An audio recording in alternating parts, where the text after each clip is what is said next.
स्वागत है आप सभी का स्पीड एंड लव के एपिसोड नंबर 7 में। एपिसोड 7 की शुरुआत वहीं से होती है जहाँ पर लास्ट एपिसोड को ख़त्म किया गया था। जिन को बाहर रोककर मुँह घर में जल्दी से भाग जाती है कपड़े चेंज करने के बहाने से, और अंदर आकर लाई ने इसको बताया था ना कि जिन ने अपनी गर्लफ्रेंड के नाम का लॉकेट रखा है अपने पास, तो उसी को अंदर खोजने की कोशिश कर रही होती है। पर यहाँ पर वही प्रोटेक्शन और पैड्स वाला बैग मिल जाता है इसको, और ये समझ गई होती है कि लॉकेट तो यहाँ पर नहीं है। हो सकता है बाहर जिन अपने साथ रखना चाहता हो उसको, और इतने में चिल्लाने लग गया होता है जिन बाहर से कि आकर जल्दी खाना खा लो। ये भागती हुई बाहर आती हो, देखती है जिन इसको दूध पीने के लिए दे रहा होता है, मुँह मना कर रही होती है, तो जिन इसके डैड के घर पर छोड़ने की धमकी देने लग गया होता है, तो ये मान गई होती है। फिर इसको कहता है तुम्हें एग खाना पड़ेगा, और वो खाना जिसमें प्रोटीन मिलता है वो सब कुछ इसको दे रहा होता है। वो कहता है कि अगर तुम मेरे साथ रहती हो तो तुम मेरी ज़िम्मेदारी हो, वरना लोगों को लगेगा कि मैं तुम्हारा ख़्याल नहीं रखता हूँ। इतने में मिल्क ठंडा हो गया होता है, तो जिन इसको वापस से गर्म करने लग गया होता है। दूसरी तरफ लिन गुस्से में नाना के पास आ गया होता है चिल्लाते हुए, और हमें पता चलता है कि नाना का नेम ही स्नीकी है, जिसके बारे में प्लेबॉय मुंह से बता रहा था लास्ट नाइट को। लिन गुस्से में बोलता है कि तुम्हारे लड़के मेरी कज़न वैन के पीछे क्यों पड़े हैं, उसको क्यों परेशान कर रहे थे कल। उसके गुंडे बोलते हैं कि हम तो बस वैन को यहाँ पर लेने के लिए आए थे, क्योंकि नाना उससे दोस्ती करना चाहती है। लिन बोलता है दोस्ती कैसी दोस्ती, ऐसी ज़बरदस्ती तरीके से दोस्ती नहीं की जाती है, और आज के बाद उससे दूर रहना। दूसरी तरफ वैन मुँह को लेकर अपने स्कूल आई होती है। मुँह यहीं पर स्कूल में एडमिशन लेना चाहती है ताकि इसको थाईलैंड में रुकने का एक रीज़न मिल जाए, बहाना मिल जाए फैमिली से, और कनाडा जाना इसका कैंसल हो जाए।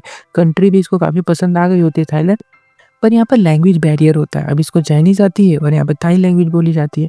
तो ये डिसाइड करती है कि ये सबसे पहले लैंग्वेज सीखेगी, उसके बाद ही इसको यूनिवर्सिटी में एडमिशन मिलेगा। वैन काफ़ी खुश हो गई और तो बताती है कि मेरी फैमिली का लैंग्वेज इंस्टीट्यूट है, तो चलो मैं तुम्हारा वहाँ एडमिशन करवा देती हूँ। और उसको लेकर भागी-भागी इंस्टीट्यूट में पहुँच गई होती है, जहाँ पर ये मुँह का लैंग्वेज में एडमिशन करवा देती है, जहाँ पर इसके जितने भी क्लासमेट्स होंगे वो सारे के सारे फॉरेनर स्टूडेंट होते हैं।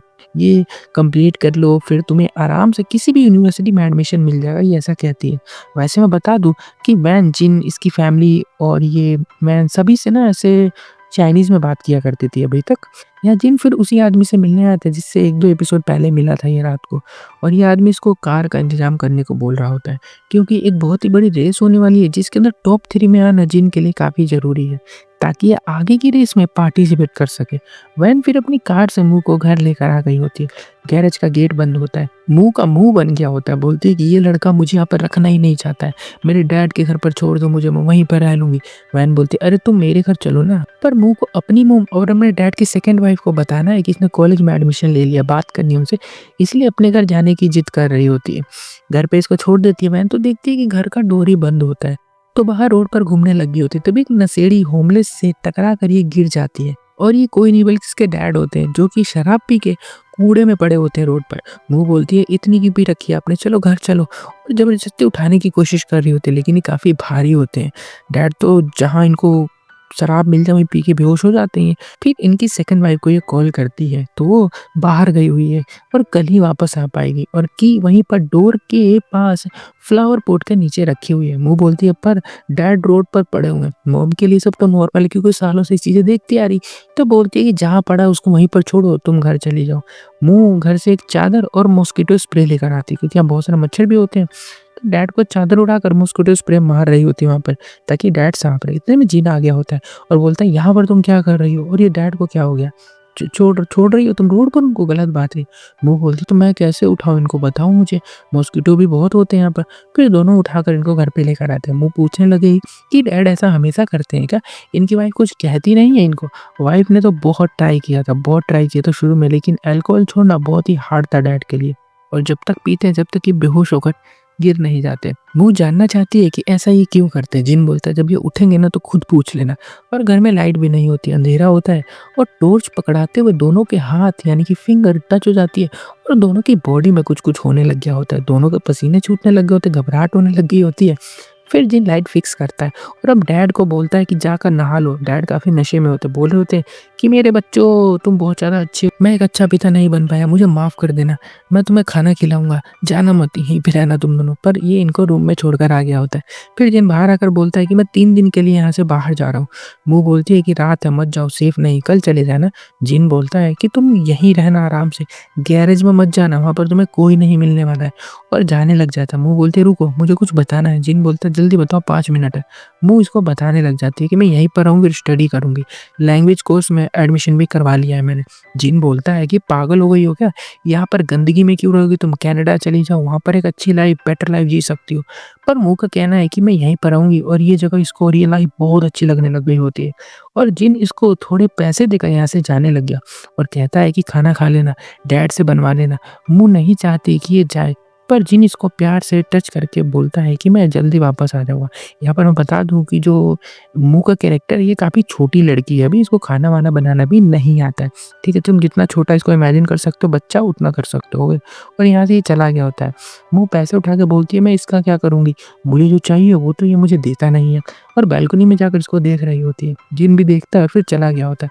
जिन अंदर आकर अपनी मॉम को कॉल करके स्टडी के बारे में बताती है और डैड से भी बोलती है और फिर कहती है कि डैड मेरे लिए खाना बना दो, मुझे भूख लगी है। डैड कहते हैं क्या खाओगी? कहती है कुछ भी, और ये इसको एक अच्छा सा खाना बनाकर खिलाते हैं। वो बोलते हैं कि जिन से अच्छा खाना बनाते हो आप, और जब आप यंग थे तो जिन से भी ज़्यादा हैंडसम दिखते थे। डैड बोलते हैं कि मुझे पागल मत बनाओ, ठीक है, खा लो शांति से। वो बोलती है कि सुबह क्या बना कर दोगे मेरे लिए? डैड बोलते हैं कि मैं कुछ नहीं बनाने वाला हूँ, अगर तुम्हें कुछ आता होगा तो बनाकर खा लेना, मैं तो सोता रहूँगा। यहाँ जिन अपनी कार्स पार्ट्स खरीदने आया होता है लेकिन मिलते नहीं है, तो ये खुद ही बनाता है और अपनी कार को रेडी करता है। और फिर हमें रेस का डे दिखाया गया होता है। यहाँ पर सब अपनी-अपनी गाड़ियाँ लेकर आए होते हैं बहुत ही भयंकर तरीके से रेस करने के लिए। क्योंकि ड्रामा ही रेस के ऊपर है, स्पीड एंड लव, तो यहाँ पर गाड़ियों की बहुत ज़्यादा बातें की गई होती है। फिर रेस शुरू होती है ना, फर्स्ट स्टेज पर होता है, लेकिन लिन ने ऑलरेडी चीटिंग कर रखी होती है, प्लानिंग मतलब रोड पर ना पानी गिरा रखा होता है, खुद के टायर मोटे-मोटे बड़े-बड़े कर रखे होते हैं गाड़ी के, तो इसकी गाड़ी पार कर जाती है पानी को, लेकिन जिन की कार थोड़ी-सी स्लिप होने लग गई होती है और पूरी घूम जाती है। लिन फर्स्ट आ गया होता है, जल्दी निकल के, इतने में एक दूसरी कार निकल कर सेकंड पर पहुँच गई होती है, पर जिन अब उल्टी कार चलाने लग गया होता है और जैसे-तैसे करके सेकंड आता है, यानी कि जीत गया, इसको टॉप 3 में आना था। कॉल करके शायद ही उसी आदमी को बता रहा होता है कि मैं जीत चुका हूँ। दूसरी तरफ वैन मुँह को अपने घर पर लेकर आई होती है, जहाँ पर लिन की कार्स होती हैं। सभी कार्स देखकर मुँह काफ़ी खुश हो रही है और लिन सीसीटीवी में सब कुछ देख रहा होता है कि मुँह यहाँ पर क्यों आई? ये तो वही लड़की आज फिर से मेरे घर में है, मेरी कार्स की फ़ोटो भी क्लिक कर रही है। इसलिए वैन को कॉल करके बोलता है कि कहाँ पर हो? वैन बोलती है मैं तो बाहर आई हूँ, झूठ बोल रही होती है। लिन बोलता है अगर तुम्हें मेरा गिटार चाहिए तो 5 मिनट में मुझे मिल जाओ, और वैन गिटार के लालच में भाग जाती है यहाँ से और मुँह यहाँ पर अकेली होती है। पीछे से लिन आता है और लाइट्स को ऑफ कर देता है, ये काफ़ी डर गई होती है। फिर लाइट्स ऑन कर देता है और कहता है कि तुम कौन हो? तुम जासूस हो ना जो मेरे ऊपर नज़र रखने आई हुई हो? मेरी कार्स की फ़ोटो ले रही हो? किसने भेजा है तुम्हें? मेरे गैरेज में क्या कर रही हो तुम? वो बोलती है नहीं, नहीं, और डर के वैन को कॉल करने लग गई होती है। पर लिन तो चेप हो गया होता है, इसको परेशान कर रहा होता है। एक तरह से इससे ना मस्ती कर रहा है, ये डरा रहा होता है।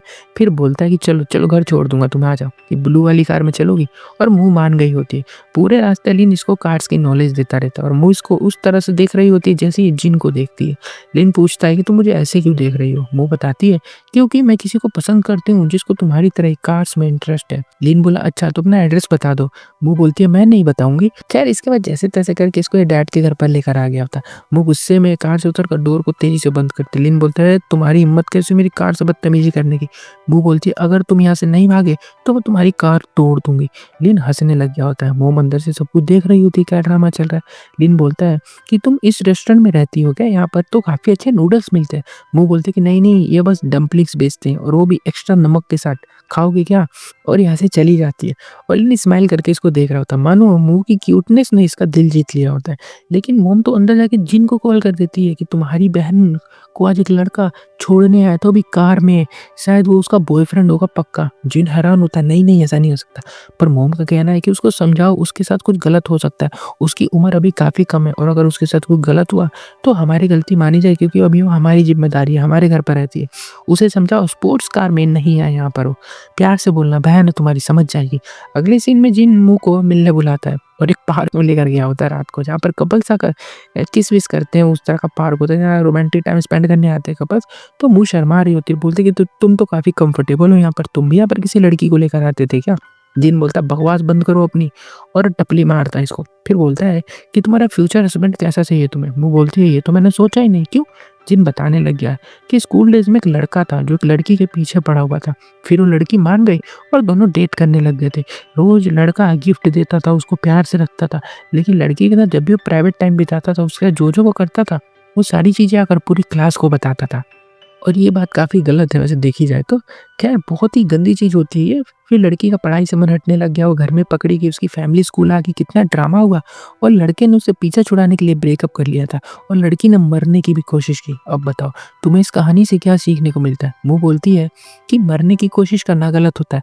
जिन बोलता है, "अरे नहीं, तुम्हारी उम्र में लड़के-लड़कियों को दूर रहना चाहिए।"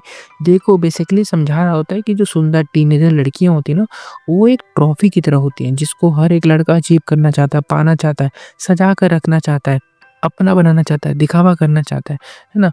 मुँह बोलती है, पर मेरे स्कूल के भी एक कपल थे जो कि आज तक दोनों साथ में हैं। मतलब देखो सभी रिश्ते बेकार नहीं होते, कुछ टिक जाते हैं, कुछ नहीं टिकते हैं। इतने में इसका पैर फिसल गया होता है और जिन पकड़ लेता है इसको और माहौल थोड़ा रोमांटिक हो गया होता है और जिन बोलता है कि इस उम्र में लड़कियों को सँभल कर रहना चाहिए, लड़के उनके साथ गलत कर देते हैं। वो बोलते हैं कि तुम कैसे हो बताओ ना? जिन कुछ कहता नहीं और दोनों वहाँ से सीधे घर पर आ गए होते गैरेज में यानी कि। इसके दोस्त यहीं पर आए होते और बोलने लगे, "अरे आ गए तुम क्यूटी को लेकर?" वो बताती है कि हाँ, अब मैं यहीं पर पढ़ने वाली हूँ, स्टडी करूँगी और जिन के साथ ही रहूँगी। फ्रेंड बोलता है कि जिन क्यों बोल रही हो तुम? पहले तो इसको भैया बोला करती थी तुम। वो बोलने ही वाली थी, उससे पहले जिन अपने फ्रेंड को डाँटने लग गया होता है कि इतने सवाल क्यों करते हो? भागो यहाँ से। फिर लाई आ गया होता है अंदर से खाना लेकर मुँह के लिए और कहता है, "खा के सो जाओ, फिर तुम्हें कल पढ़ाई करने भी तो जाना है ना?" वो बोलती है कि हाँ, हाँ, मैं हाथ धो के आती हूँ और ये भाग कर जाती है तो अंदर इसको एक लड़की दिखाई देती है जिसने काले कपड़े पहने, तो उसकी कमर पर एक टैटू बना होता है और यहाँ पर ये वाला एपिसोड भी खत्म हो जाता है। अभी लड़की कौन है और इस टैटू का क्या सीक्रेट है ये हमें अगले एपिसोड में पता चलेगा। हालाँकि जो मुँह का कैरेक्टर है वो एक छोटी बच्ची है अभी मतलब अगर उसकी हरकतों से दिमाग से देखा जाए या जिस तरह से ये सारे के सारे उसको ट्रीट करते हैं। लेकिन उसके मन में क्या है वो एक अडल्ट की तरह सोचती है जिन को लेकर। ओके, वीडियो कैसी लगी मुझे ज़रूर बताना, अच्छी लगी तो चैनल को ज़रूर सब्सक्राइब करना आगे के एपिसोड्स को देखने के लिए। इसके 29 एपिसोड्स हैं जिनको देख के बहुत मज़ा आने वाला है। तो मिलता हूँ उनके साथ, तब तक के लिए बाय।